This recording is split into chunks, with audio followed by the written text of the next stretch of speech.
Om Swastiastu. Halo, hai sobat semuanya. Kembali lagi bersama aku Sylvia. Aku merupakan siswi dari kelas 101 yang memiliki nomor presensi 20. Nah teman-teman semuanya, kali ini aku akan mengajakkan untuk membahas seputaran tentang masa lalu. Namun masa lalu yang kita bahas ini sedikit menarik nih, bukan terkait masa lalu percintaan maupun masa lalu yang sedikit misterius ya.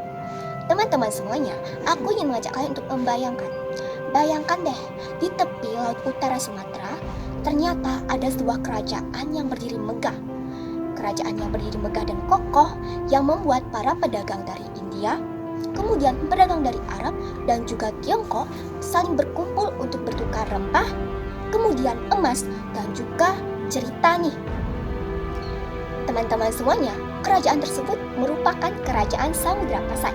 Kerajaan Samudra Pasai ialah kerajaan Islam pertama di Nusantara atau di Indonesia. Kerajaan Samudra Pasai ialah kerajaan yang memiliki tempat-tempat bersejarah atau dapat kita simpulkan bahwa merupakan kerajaan yang sangat bersejarah. Karena kerajaan ini merupakan kerajaan pertama Islam di Indonesia. Selain itu, kerajaan ini merupakan kerajaan yang memiliki salah satu peran aktif dalam perkembangan adanya Islam di Indonesia. Ayo kita semua bareng-bareng menyelami terkait sejarah kerajaan pertama Islam di Indonesia, yaitu Samudra Pasai, bersama aku Sylvia. Dan di sini pembahasannya aku berikan bakalan menarik nih, dan lebih menarik dari drama-drama cinta ataupun drakor yang sering kalian tonton. Jadi yuk bareng-bareng kita bahas kerajaan Samudra Pasai ini dan kita kenal lebih dalam terkait apa sih sejarah yang ada di Indonesia. Yuk let's go. Kerajaan Samudra Pasai. Kerajaan Samudra Pasai merupakan kerajaan Islam pertama yang didirikan di Indonesia. Kerajaan ini berkuasa kurang lebih sekitar 3 abad, dari abad ke-13 hingga ke abad 16. Kerajaan Samudra Pasai ini terbentuk dari 2 gabungan kerajaan, yaitu Kerajaan Samudra dan juga Kerajaan Pasai. Kerajaan Samudra diperintah atau dipimpin oleh Meurasilu yang bergelarkan Sultan Malik As-Saleh. Sedangkan Kerajaan Pasai didirikan oleh Nazimuddin Al-Kamil yang merupakan utusan dari Mesir.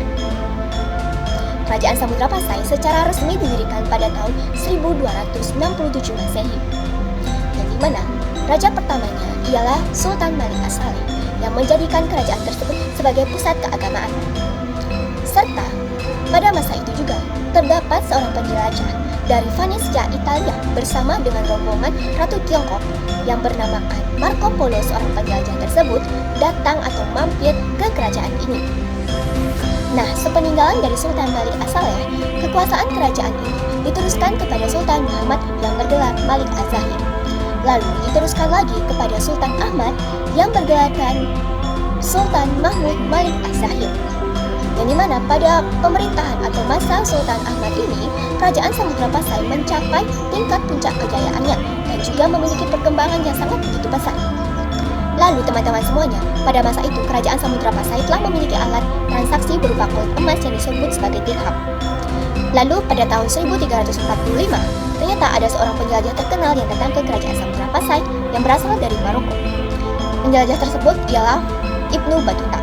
Dalam catatan perjalanannya, dijelaskan bahwa pemimpin dari kerajaan Samudra Pasai memiliki sikap ataupun sifat yang alim, kemudian taat akan agama serta murah hati. Lalu teman-teman semuanya, sepeninggalan dari kekuasaan atau kepemimpinan Sultan Mahmud Malik Az-Zahir, diteruskanlah kepada Zainul Abidin. Nah, kekuasaan Zainul Abidin ini diteruskan kepada seorang wanita nih. Dan ini cukup menarik karena wanita ini memiliki gelar sultanah yang bernamakan Sultanah Nahrasyah. Nah, pada kepemimpinan Sultanah Nahrasyah ini, beliau mampu mengembalikan masa kejayaan atau puncak kejayaan dari kerajaan Samudra Pasai kembali setelah serangan dari Majapahit. Hal ini menjadikan kerajaan Samudra Pasai menjadi salah satu syiar Islam terbesar. Oke, kita akan lanjut ke dalam masa runtuhnya atau kemunduran dari kerajaan Samudra Pasai.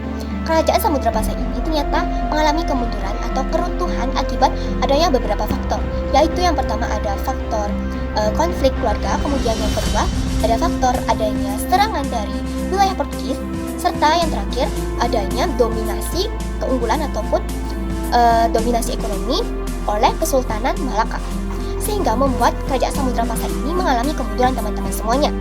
Lalu wilayah dari kerajaan Samudra Pasai ini diambil alih oleh Kesultanan Aceh. Nah, menarik sekali kan pembahasan aku tadi? Jadi yuk kita semua mulai mencintai tentang materi-materi maupun beberapa kisah-kisah sejarah yang ada di Indonesia.